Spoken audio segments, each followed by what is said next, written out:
This episode of the Pool Magazine podcast is brought to you by the Florida Swimming Pool Association, supporting Florida's pool professionals for over 50 years.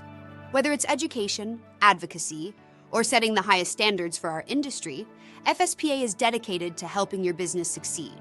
Learn more about membership, continuing education, and how FSPA is working to protect and grow our industry at fspa.com. Thanks for joining us on another episode of Pool Magazine Podcast. As always, I'm your host, Joe Trusty, and today I'm chatting with frequent guest Dallas Thiesen, Chief Government Relations Officer with the FSPA. It's a pleasure to have you back with us today on the show, Dallas. It's a pleasure to be here. Thanks again for having us on. So an auspicious start to 2026 comes on the tail end of a big announcement for the FSPA regarding a big win at the Florida Building Commission.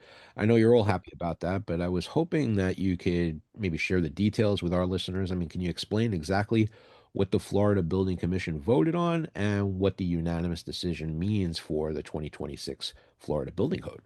Absolutely. So the building commission, so the building code process, kind of to back up a little bit in Florida, is a 3-year process. We update our building code every 3 years, and we're pretty much constantly in one revision, part of the revision cycle or another. And what happened was the building commission was voting on confirming all the proposals that had been submitted for the 2026 version of the building code. And they were confirming all the work that had been done the previous year with their technical committees reviewing and advising proponents on amendments and how to go forward. FSPA had put forward a proposal that would codify the provisions for number 8 single wire copper ring bonding in the Florida Building Code. We actually put affirmative language in there. Traditionally, the Florida Building Code has always deferred to the National Electric Code on our bonding and a lot of our electrical provisions. But this year, because of the direction that the National Electric Code is going in regarding bonding, our industry felt it necessary that we establish single wire loop bonding as an approved effective method in the state of Florida in our building code. And that's what the building commission voted on. They went through the technical committee process. The technical committee said, yes, we want to put this in our building code.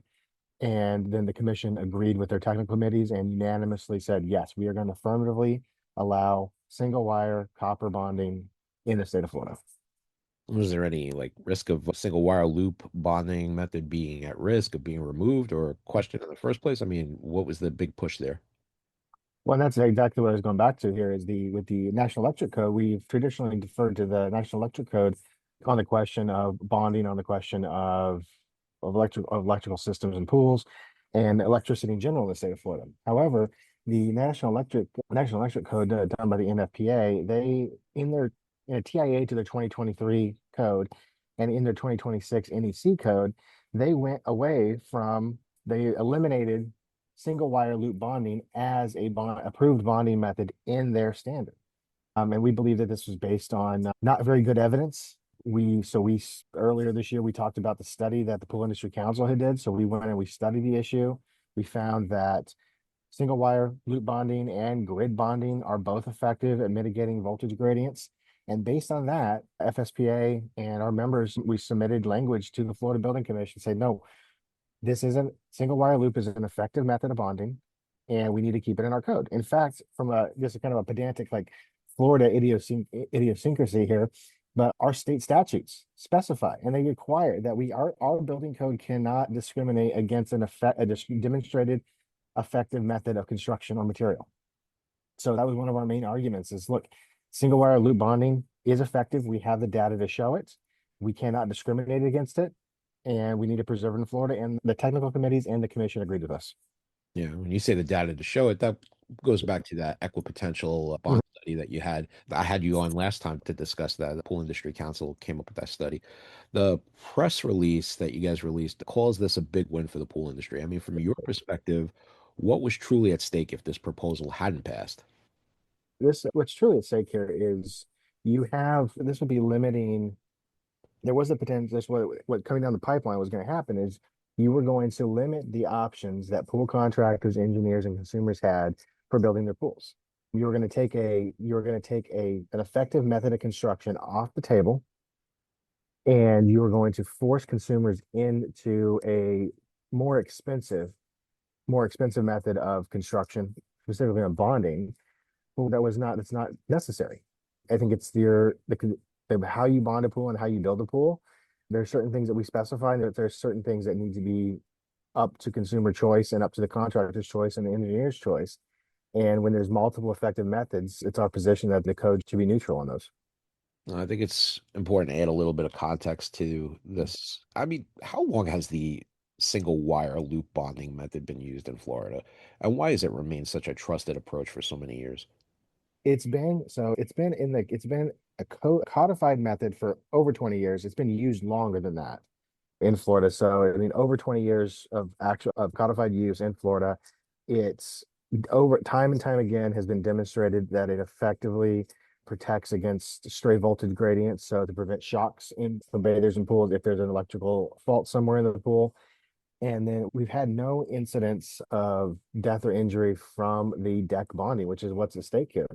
Part of the data we submitted, in addition to the study that the Pool Industry Council did, was we submitted Consumer Product Safety Commission, that's a federal Consumer Product Safety Commission data, to the Building Commission showing, look, these are over the last, from 2009 to 2025, there were 74 swimming pool or spa shock incidents submitted or reported to the Consumer Product Safety Commission.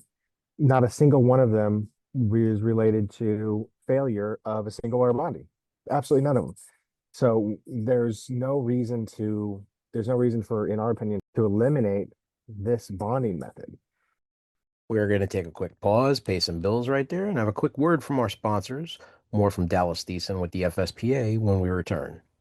Get everything you need for your next job without the hassle at aquabluemosaics.com. We carry everything from high-quality pool tile, porcelain pavers, grout, fire and water features, and everything in between that you need to get your project done and put some money in your pocket. A literal showroom in the palm of your hand, we are the most powerful tool any pool contractor can have in their pocket. Become an Aqua Pro and save money on every order, get free samples, and have full access to our unmatched customer service. Easy to remember, hard to forget. Visit aquabluemosaics.com.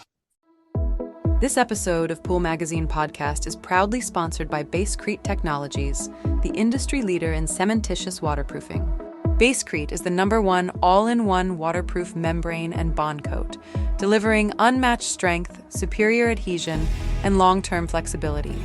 Its proprietary blend of polymers and specialized additives makes it the go-to choice for protecting and repairing concrete in pools, spas, and beyond. When it comes to waterproofing, experienced pool professionals trust Basecrete. For more information, visit us on the web at basecretetechnologies.com. And we're back. There's mention of avoiding unnecessary and costly methods. I mean, what types of alternatives might builders have been forced into? Well, I think if you eliminate the single wire, the primary what you're going to get into is going to be a grid bonding, that was required under the NEC if we did not protect the Florida consumer with our win here, is they would have to do some kind of grid.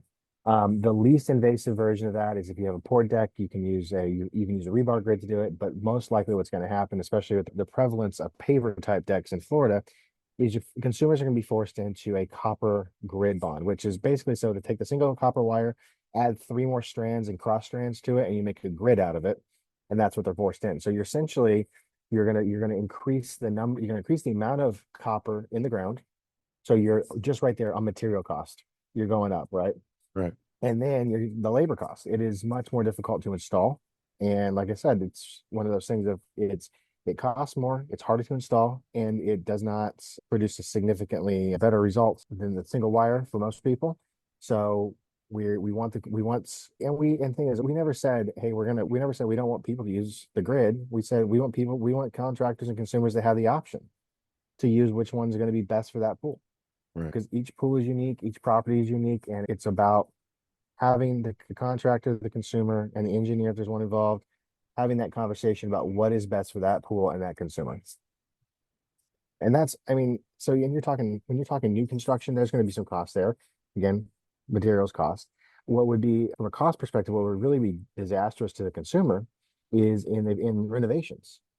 Because Florida's building code, when you redo a deck renovation, you have to make sure the bonding is up to standard. And so having to renovate a pool, now you're going to add 30 or 40% to the cost of renovation if you're going to be doing the deck, because now the whole deck has to come out of the ground for a grid would have to go in. So it would be extremely burdensome for consumers to get their pool resurfaced with this requirement. Yeah, that creates more problems than it solves. I mean, why is it important to you formally codify this kind of stuff? I mean, instead of relying on interpretations or local enforcement or discretion. I mean, for us, it's because we have 460 jurisdictions in the state of Florida, right? And so if you want to so functionally I have 460 versions of the building code as it is, right? And on an issue like this, where there's a lot of opinions and a lot of misinformation out there, it's always better to have what is the standard clearly codified and available for everybody to read. So we don't have to go play whack-a-mole with these jurisdictions to make sure they're doing the right thing. Additionally, it's important to codify this too, because as I said before, Florida, we rely on the NEC a lot for our electrical standards. However, there's a lot in there, I think more and more coming around with that standard and other standards that the state is just not ready to take like we're not just going to take it lock, stock, and barrel anymore. We want to be a little more picky and choosy about what we want. Florida is Florida, and we want the Florida standards to be the Florida standards. So Florida has a right to determine its building code. And we thought it was important to codify this to make sure that an outside standards organization isn't dictating what's right for Florida pools. Even though we make like 98% of what they do for all the rest of our electrical stuff, this is something we thought they were off base on. We wanted to protect that in Florida. Well, the vote was unanimous. I mean, what do you think ultimately convinced the commission to come out in support of FSPA's proposal? I think it's twofold. I think they saw the data. I think that they listened to the industry, and I think the commission really ultimately trusts their technical committees to do the work with the proponents, which were us, to vet and make sure that this was the right thing we do. And so I think the commission heard it. They heard us. They listened to us, which we always appreciate. And I think they made the right decision. Well, how do you think a decision like this helps reduce confusion or inconsistent enforcement between counties and local jurisdictions? Well, absolutely. It's clear because it's right there in black and white. There's no room for interpretation. Both methods are allowed now, clearly, without question, no doubt. Every now and then you'll still have one pop up. It's a bad idea, but it's a lot easier when you have it in black and white in the code. From a homeowner's standpoint, I mean, why do you think they should care about how pool bonding is addressed in our industry and in the building code in particular? Well, ultimately, it's their pool, right? And they're the ones who have to live with this pool as long as they own that property. And it's their pocketbook as well. I mean, we're in an environment where right now where we've seen the cost of pools, residential pools in particular, increase and like ridiculous over the last 5 years, right? And in large part, there's a lot of factors there, but a large part has to do with more and more regulation. As we regulate the industry more, as we regulate the manufacturing more, it increases the cost of these pools. And ultimately, we feel like we're on a path where a lot of people can start getting priced out of swimming pools, which is something as an industry we don't want to see. Our product has always been a very accessible and attainable luxury, and we want to keep it that way. Well, what do you think this outcome says about the role FSPA is playing in protecting consumer safety and practicality when it comes to pool construction? I think this puts us squarely at the forefront, at least in Florida, right? We're out here leading the way. We're always we want good construction methods, we want safe construction methods, but we want construction methods that make sense. And we want all available. We want the consumer and contractors to have access to every viable method of construction so they can get the pool they want at the price point they want. 100%. Well, take us home, Dallas. I mean, what's the biggest takeaway you want Florida pool professionals to walk away from after this decision? Biggest takeaway I want Florida pool professionals to know is FSPA is working for you. We are out there advocating for the industry. We are advancing the industry. You have a voice in Florida, and we want your input. We want your help. We need your help. We've got a lot of issues. We start legislative session next week. There's a lot of things on the table, and I'd love to have every pool professional in Florida be a part of FSPA so they could all have their voice heard at the table. Well, Dallas, as always, really enjoyed having you on the show. Thanks for keeping us plugged in and taking out time from your day to fill us in on the details. Really appreciate it. Absolutely. Thank you so much for having me. Anytime we have anything, I'll let you know so we can let your listeners know about what's going on in Florida. Well, that's all the time that we have left for today. Make sure to like, share, follow, and subscribe, and we'll catch you next time on another episode of Pool Magazine Podcast. This episode of the Pool Magazine Podcast is brought to you by the Florida Swimming Pool Association, supporting Florida's pool professionals for over 50 years. Whether it's education, advocacy, or setting the highest standards for our industry, FSPA is dedicated to helping your business succeed. Learn more about membership, continuing education, and how FSPA is working to protect and grow our industry at fspa.com.